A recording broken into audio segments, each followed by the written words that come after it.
Avant de commencer cette vidéo, vous l'avez peut-être remarqué, mais le son est bien différent des autres vidéos, tout simplement parce que le micro m'a lâché.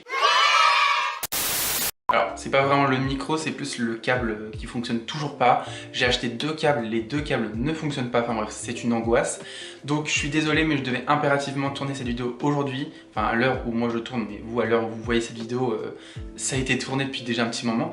Mais, enfin, depuis un petit moment, depuis mardi quoi. Bref, du coup, c'est mon seul moment de tourner, et donc ça sera sans micro dans cette vidéo. Donc je suis désolé, je vais essayer de trouver une solution le plus rapidement possible pour que ce micro fonctionne. Enfin, en tout cas, que ce câble fonctionne parce que ça m'énerve. Aujourd'hui, maquillage années 60 que je vais donc réaliser dans cette vidéo. Donc je vais vous montrer toutes mes astuces, toutes mes techniques pour réaliser donc le maquillage que j'ai fait aujourd'hui. Et voici donc le tuto. Ok, on va commencer le tuto. Donc je vais commencer avec la Marshmallow de chez NYX. Donc qui est une base que j'ai déjà utilisée dans la vidéo de la semaine dernière d'ailleurs, que j'aime énormément parce qu'elle hydrate vraiment énormément comme j'ai pu vous le dire. Et en ce moment, j'ai vraiment besoin d'hydratation. Donc c'est une base qui est parfaite en ce moment pour moi. Pour le fond de teint, je vais prendre le Good Apple de chez KVD Beauty, donc en format liquide, donc en teinte Light 08. Donc je vais le retester une deuxième fois en vidéo. Donc je l'ai déjà testé hors vidéo, donc c'est pour ça que je vais pouvoir avoir un avis vraiment très objectif. Et donc je l'applique sur l'ensemble de mon visage avec une éponge qui a été donc humidifiée. Donc c'est un fond de teint que j'aime beaucoup parce qu'on a quand même une forte couvrance. Après, bon, moins vous en mettez, moins ça sera couvrant, et plus vous en mettez, plus c'est couvrant. J'ai l'impression que c'est assez modulable comme produit. Au niveau de l'aspect, on est donc sur un fond de teint qui est plutôt mat, mais qui peut être un peu glowy grâce à la base qu'on met juste avant. Donc en fait, c'est assez modulable comme produit, même en termes de fini. Ça tient super bien. Moi personnellement, j'ai la peau grasse, donc en général, en fin de journée, ma peau brille énormément. Et avec ce fond de teint, j'ai la peau qui brille beaucoup moins. Donc ça, on aime beaucoup parce que j'ai pas besoin de faire une retouche dans la journée. En tout cas, je me suis pas senti obligé de me faire une retouche. Je trouvais que ma peau était déjà très bien. Et maintenant, le côté gras de mon visage me dérange beaucoup moins qu'avant. Donc là, avec ce fond de teint, en plus, je brillais beaucoup moins qu'avant. Donc vraiment, c'est un très grand oui. Par contre, le petit point que je peux quand même souligner sur ce fond de teint, c'est que si vous avez des endroits de sécheresse, il va les marquer directement. Donc ça, par contre, je trouve que c'est un peu son petit bémol, parce que des fois, j'ai des petites zones qui sèchent un petit peu, comme les ailes du nez. Le côté, là où je me rase, en fait, c'est très desséché et ça me les marque énormément. Alors pas au début, mais vraiment en fin de journée c'est marqué quoi, donc c'est pas très joli, mais c'est pas non plus dérangeant. Vous mettez un petit peu de spray fixateur hydratant, et ça fait très bien le job. Pour l'anti-cerne, ça sera donc le Shape Tape de chez Tarte en teinte Light 20B. L'anti-cerne que j'aime vraiment énormément, donc c'est pour ça que j'en mets pas énormément parce que je sais qu'il est très couvrant. Et je vais prendre donc la pointe de mon éponge pour venir dégrader mon anti-cerne. J'utilise aussi l'anti-cerne pour faire ma base. Je fais l'autre côté. Ensuite, dans les années 60, ils mettaient pas forcément de bronzer. En tout cas, au niveau des joues, ils mettaient beaucoup plus du blush.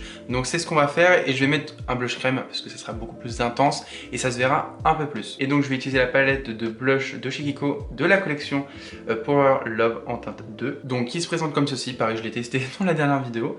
C'est une collection qui ne se vend plus, enfin qui se trouve plus, donc je suis désolé.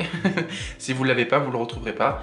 Mais c'est des blushs que j'aime beaucoup, que j'avais énormément aimé dans la dernière vidéo et que j'aime toujours. Donc j'utilise l'autre côté de mon éponge et je vais prendre quelle teinte? Je pense que je vais prendre comme la dernière fois. Ou non, je vais prendre l'autre. Il m'a l'air plus rosé, donc ça m'a l'air pas mal. Parce que dans les années 60, c'est pareil, c'était plus des blushs rosés. Ouais, c'est la teinte que je voulais, c'est parfait. Un petit rose un peu clair en fait. Donc j'en mets au niveau des creux des joues, comme si je mettais mon bronzer, mais du coup je le mets aussi en tant que blush en fait. Je réunis un peu les deux et je veux un truc très intense, donc on y va. On fait vraiment pas la fine bouche. Je remonte un petit peu au niveau de mes tempes, toujours. Par contre je n'enlève pas cette technique. On va faire un peu un maquillage années 60 version un peu 2023, Je vais pas non plus copier tout ce qu'il faisait, mais je vais m'en inspirer grandement. Je vais poudrer avec la poudre de chez Kiko, donc c'est l'Invisible Touch. Donc c'est c'est une poudre libre que j'aime beaucoup, mais par contre la particularité que j'aime pas forcément, c'est que ça fonce légèrement le teint. Bon après c'est très subtil, mais ça fonce un tout petit peu le teint. Donc je viens enlever les petites ridules avant de poudrer bien évidemment. Je prends ma houppette et puis je viens poudrer mon dessous d'œil. Et puis ensuite je viens poudrer l'ensemble de mon teint. Donc je n'hésite pas sur la poudre hein, parce qu'ils aimaient pas du tout la brillance à l'époque. Ils aimaient tout ce qui était bien mat. Donc c'est ce qu'on va faire. Donc j'en mets bien partout, je viens bien tapoter et non lisser, sinon vous allez déplacer toute la matière, donc c'est pas ce qu'on a envie. On poudre bien aussi le blush crème. Ensuite je prends le Hoola de chez Benefit. Donc j'en mets au niveau de la mâchoire. Donc j'en mets au niveau du front, mais aussi de mes tempes. Et je vais en mettre un petit peu au niveau de mon nez pour un petit peu ombrer. Mais pareil, hein, que ça reste assez doux pour que ça soit naturel. Je vais reprendre un peu mon blush, même s'il se voit très bien et que c'est très bien comme ça, je vais juste rajouter un peu d'intensité parce que j'ai envie que le blush se voit plutôt bien aujourd'hui. Donc je vais prendre ma palette de Make Up Revolution que vous voyez à chaque fois depuis de nombreuses années. Et donc c'est la Sugar & Spice hein, pour ceux qui connaissent pas quand même. Et je vais prendre le rose le plus clair pour me rapprocher de mon blush que j'ai mis là aujourd'hui. Et je vais donc repasser par-dessus. Un tout petit peu, hein, pas besoin d'en mettre 3 tonnes, hein, c'est juste pour un petit peu raviver ce blush. J'aime bien reprendre ma houppette aussi des fois pour vraiment bien accentuer mon blush ici, ou mon bronzer, hein, c'est pareil, et après je viens vraiment bien dégrader. J'aime bien, ça fait plus fumé et plus joli. Pour mes sourcils aujourd'hui, alors je les ai bien épilés donc je peux vous dire qu'ils sont impeccables, mais je prends juste un petit goupillon pour aujourd'hui.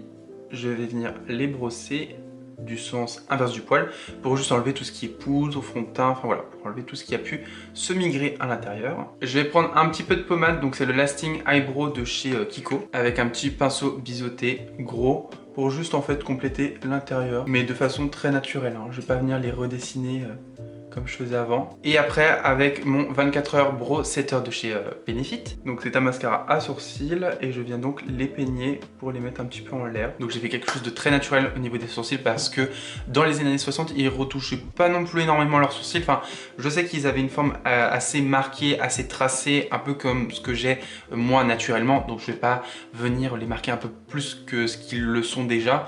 Ça ferait beaucoup trop. Ensuite pour ce qui est du maquillage des yeux, donc c'est assez graphique chez eux. Donc ça va faire encore un make-up graphique, hein, je suis désolé. Donc je vais commencer par le liner et ensuite compléter avec le fard. Et puis voilà. Donc avant de commencer mon maquillage, je vais juste poudrer un petit peu ma paupière avec le reste de poudre que j'ai sur ma houppette, hein, je vais pas non plus me prendre la tête. Comme on n'a pas un travail de fard à faire, ça sert à rien d'avoir les paupières hyper grasses. Pour le liner, je vais commencer avec le Epink Ink de chez NYX que j'aime énormément. J'ai refait un liner hors vidéo quand je suis allé travailler, mais j'adore.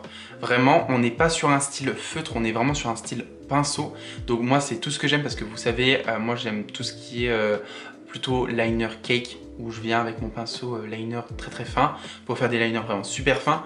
Mais celui-ci, vraiment très grande surprise. Vraiment, je suis très content, très satisfait de ce produit parce qu'il fait des trucs super fins. C'est hyper précis. Je sens que la mine va pas sécher. Enfin, vraiment, j'aime trop. Et en plus, ça tient super bien. C'est hyper waterproof. Donc ça, on aime beaucoup. Donc je vais faire un demi-cercle au-dessus de ma paupière mobile. Donc je vais vraiment la suivre, hein, mais je vais le faire un peu plus au-dessus pour que le liner se voit. À peu près comme ça, voilà. Je vais épaissir maintenant mon trait parce qu'il est beaucoup trop fin. Bon, j'ai fait l'autre œil hors caméra. Bon, est-ce que c'est symétrique? Absolument pas, mais ce n'est pas grave. J'ai allongé un peu plus le coin interne hors caméra. Et donc là, on va pouvoir passer au bleu. Pour ça, je vais prendre la Carnival 3 de chez Be Perfect en collaboration avec Stacy Marie. Donc qui se présente comme ceci, hein, rappelez-vous. Et pour la couleur, je vais prendre plutôt là. Et je vais la mettre sur ma paupière mobile. Donc c'est pas grave si je touche au liner, hein, je reviendrai repasser après, hors caméra bien sûr. Ah, c'est parfait au niveau de la couleur. Ensuite, je viens bien dégrader les côtés. Hop, comme ceci. Donc je garde la même teinte et je vais en mettre aussi au ras de cils. Donc je vais du coin externe vers le coin interne, comme ceci. Donc je viens bien rejoindre avec le dessus de ma paupière. J'ai fait l'autre œil, on va pouvoir passer à la suite. On va donc continuer encore à faire des liners, je n'en peux plus. Sauf que là du coup ça va être un liner classique, donc au niveau du ras de cils que je vais donc étirer. Et je vais faire une bascule. Et en plus on va faire des faux des fossiles. Je vais juste rajouter ma pâte en mettant du blanc en coin interne parce que j'ai l'air fatigué avec ce bleu. Donc j'ai pas de blanc dans la palette, donc je vais juste prendre la palette de Marion Caméléon et je vais prendre la teinte, Sarcasme. Et je l'applique donc au coin interne, juste ici, que je redescends un tout petit peu, comme d'habitude. Donc je reprends mon Epic Ink de chez NYX et je vais donc faire un liner, mais qui redescend un petit peu. Enfin, en fait, si vous voulez, je vais vraiment aller parallèle avec le liner que j'ai fait en haut. Donc je me rapproche de mon miroir, c'est quand même mieux.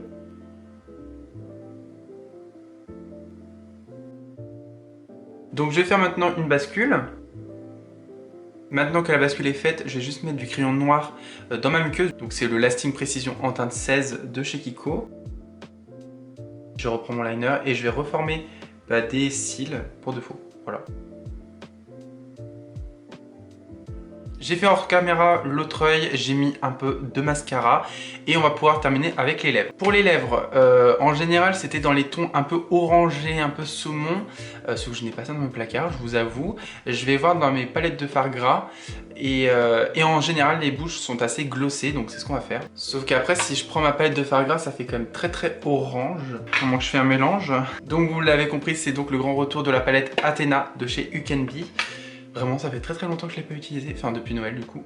Donc je vais prendre un peu de ce orange et je vais le mélanger avec un peu de blanc pour venir l'éclaircir pour pas qu'il soit trop fluo. Donc je viens en prélever et je le mets directement sur ma main. Donc ça donne à peu près cet orange là. Ça m'a l'air pas trop mal.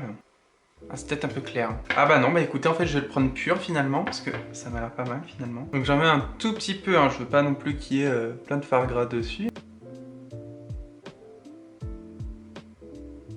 Alors c'est pas du tout une teinte que j'ai l'habitude de voir sur mes lèvres, c'est pas une couleur du tout qui m'attire énormément, mais écoutez, hein, on n'est pas là pour faire en fonction de notre goût, on est là pour faire justement un maquillage années 60. Voilà donc ce que ça donne au niveau de la couleur. J'aime plutôt bien finalement, après c'est vrai que j'aurais bien aimé d'avoir quand même un crayon à lèvres avec un marron un peu plus foncé, un orange pardon, plus foncé pour qu'il y ait un petit peu de contraste, parce que c'est vrai que je trouve ça un peu fade, mais bon c'est un peu le but aussi, hein. Mais bon c'est pas grave, ça va rester comme ça, et du coup je vais mettre le gloss, enfin je vais finir avec le gloss, donc c'est le Shine Shine Wet Look de chez Essence, et j'en mets une tonne. On hésite là avec la dose. Je viens tapoter par contre pour pas déplacer la matière parce qu'on est quand même sur un fard gras. On nettoie bien évidemment l'applicateur avant de le remettre, sinon c'est dégueulasse. Voilà, le maquillage est donc terminé.